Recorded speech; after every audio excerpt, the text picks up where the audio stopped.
Friends, European delicacy in times of war sometimes just leaves me completely at a loss for words. The Financial Times writes that European officials have now decided, first and foremost, to limit any public criticism of Viktor Orban, so as not to give the impression that they are actively trying to influence the upcoming April elections in Hungary, and of course, under absolutely no circumstances are they to cut his funding from European funds. Well, yes, that would just give him another argument to criticize Brussels. And again, it would seem like they're trying to influence the elections. My God, man, he says it outright. Brussels is the threat. Brussels is the enemy, not Moscow. Europe openly recognizes Moscow as the enemy. And Moscow is waging war against Europe. On top of everything else that's already happened, there is now information that Wagner recruiters are currently recruiting people for terrorist attacks. There is already a war going on in Europe itself. Russia is at war with Europe, and Russia has allies in Europe.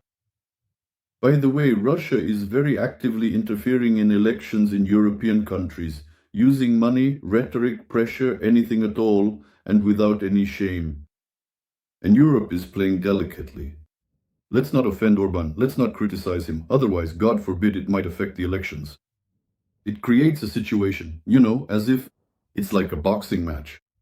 And one boxer declares that he will fight strictly by the rules, following all the conditions, being polite and decent, while the other openly hits him with his hands, his feet, and his seconds hand him an oar, a log, a stick. Soon they'll give him a knife and a gun. The first boxer keeps defending himself with just his gloves. The result, by the way, is predictable. Orban, Baba Yaga behind enemy lines. He is a long-standing ally of Putin and effectively a political saboteur within Europe. Now.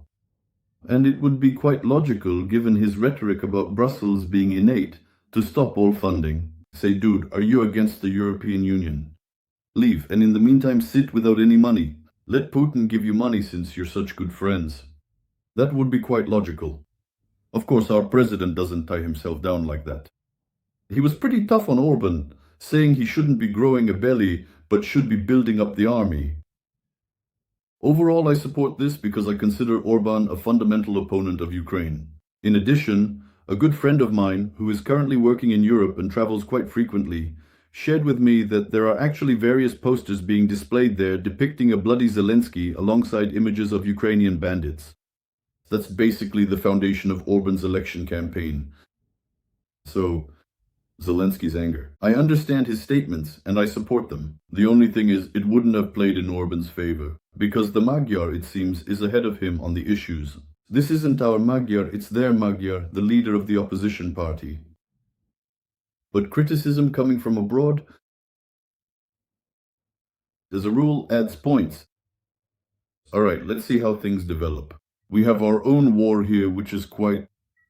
In the active phases, there are three directions: Konstaka, Pokrovsky, and Gulyapol and Orekovo. But I call all of this collectively Zaporizhia because the goal is Zaporizhia, and they're pushing in from Orekovo and Gulyapoli simultaneously. It's considered two directions, but the essence is the same.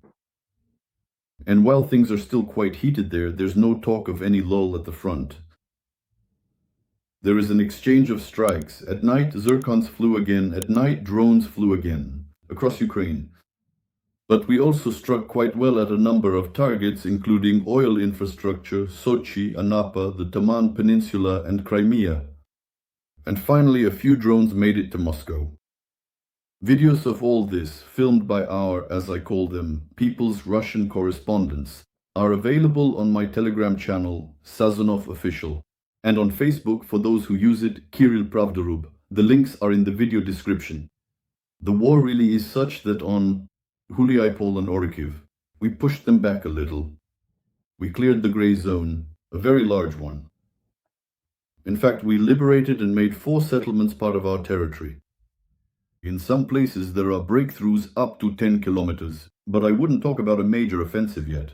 We just don't have the resources. But the good thing is, we disrupted their offensive. It will be much more active in the spring.